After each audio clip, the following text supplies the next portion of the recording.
नमस्कार दोस्तों, योग रिश्का में आपका हार्दिक स्वागत है। आज की इस वीडियो में हम एक षटकर्म क्रिया का अभ्यास करने वाले हैं जिसका नाम है सूत्रनेति।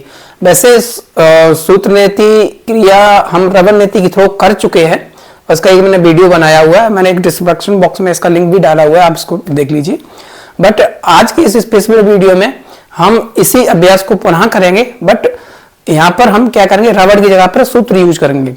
सूत्र मीन्स एक धागा होता है जो कि सूती धागा होता है, उस धागे को हम अपनी नोज में डालेंगे और दूसरे छिद्र से बाहर निकालेंगे। आइए जानते हैं पहले कि ये सूत्रनेति होती क्या है। जैसे कि मैंने बताया, सूत्रनेति एक प्राचीन षटकर्म क्रिया में आती है और इसका उद्देश्य होता है कि हमारे श्वसन मार्ग और नासिका मार्ग की सफाई करना। सूत्रनेति या रबड़ नेति, तो रबड़ नेति अगर हम रबड़ से करें, इस टाइप की एक रबड़ आती है तो ये कहलाती है रबड़ नेति। अगर इसी चीज को हम, इसी नेति को हम धागे से करें, ये वाला धागा, तो इसे कहलाती है सूत्रनेति। तो दोनों के अपने अपने अलग अलग फायदे हैं, बट इसका जो ओवरऑल फायदा होता है वो सेम ही होता है। हमारे श्वसन प्रणाली को स्वस्थ बनाना, नासिका क्षेत्र पे जो हमारा मांस जम जाता है या जिसको साइनस की प्रॉब्लम होती है उसको ये सॉल्व करता है, और कहीं ना कहीं ये हमारी दृष्टि में भी फायदा। तो आइए इसकी विधि देख लेते हैं, विधि क्या है करने की। तो एक तो हमारे पास सबसे पहली रिक्वायरमेंट है कि एक सूती धागा होना चाहिए, और इस धागे को आप क्या करें, थोड़े गुनगुने पानी में धुल लें ताकि इसमें कोई भी बैक्टीरिया हो वो हट जाए। एक बार धुलने के बाद इसका एक पार्ट आप देखोगे थोड़ा हार्ड है, जो कि हम नासिका छिद्र में डालेंगे। दूसरा पार्ट, दूसरा सिरा इसका लूज है, ये दूसरी साइड पे रहेगा। जो हार्ड वाला पार्ट है, धीरे धीरे नासिका छिद्र में धीरे धीरे इस टाइप का पकड़ के, एक हाथ ऐसे रहेगा और दूसरा हाथ ऐसे रहेगा, इसको धीरे धीरे अंदर ले जाएंगे। और ये क्या करेगा, जो हमारा नासिका छिद्र होता है वो कहीं ना कहीं जाके यू टर्न लेता है और फिर वो क्या करता है, माउथ के रास्ते बाहर निकलता है। तो हमें क्या करना है, ऐसे अंदर ले जाना है और फिर 2 फिंगर डाल के उसको बाहर खींच के लाना है, और फिर उसको जैसे मथते हैं उसी प्रकार धीरे धीरे मथते। आइए हम देखते हैं इसको कैसे करते हैं।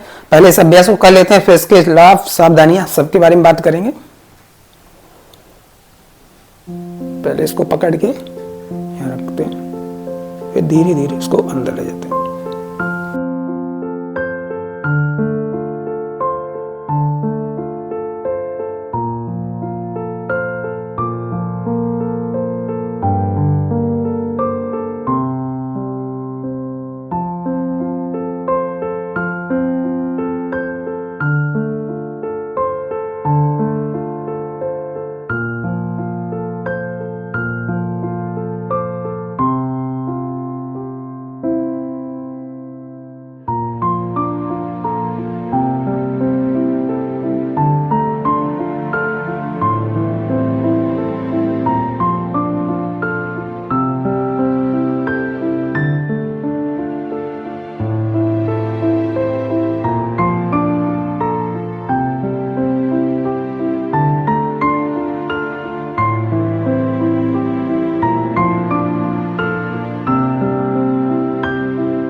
तो देखा आपने कि मैंने सूत्रनेति का अभ्यास किया।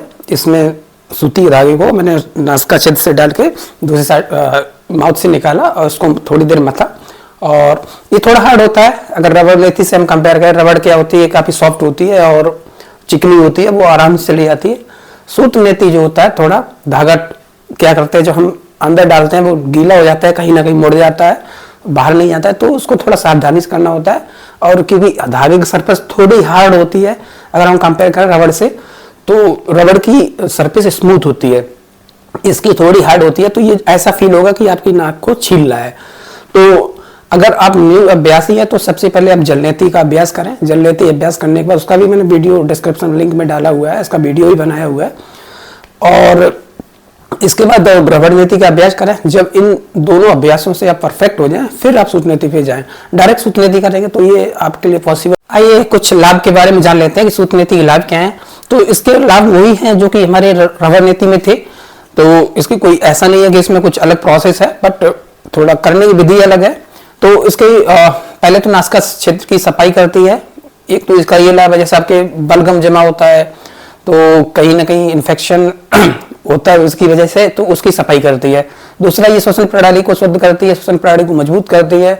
आप पहले से ज्यादा श्वास को ले पाते हैं, आपकी नासिका क्षेत्र खुल जाते हैं। और तीसरा इसका लाभ ये है कि किसी को साइनस की प्रॉब्लम होती है, नाक की हड्डी बढ़ जाती है, तो बिना ऑपरेशन करे नाक की हड्डी या मांस बढ़ जाता है, ये धीरे धीरे इसको कम कर देता है और ये हमेशा परमानेंट के लिए रिजॉल्व कर देता है इस प्रॉब्लम को। इसके अलावा भी अन्य लाभ भी हैं जो कि हमने इसमें टेक्स्ट में डाले हुए हैं, उसको आप रीड कर लीजिए।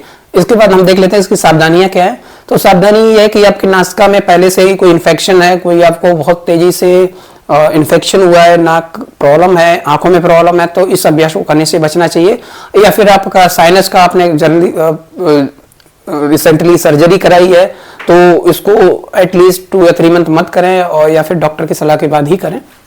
और एक सावधानी है, जो हम रबड़ या सूत्र यूज करते हैं उसको पहले अच्छे से धुल लें गुनगुने पानी में, सो दैट कि उसमें कोई भी बैक्टीरिया या कोई इन्फेक्शन ना हो जिसकी वजह से आपको नाक में प्रॉब्लम हो सकती है।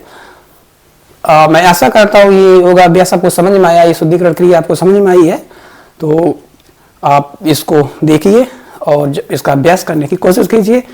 बट पहली बार कर रहे हैं तो किसी के देख रेख में ही करें।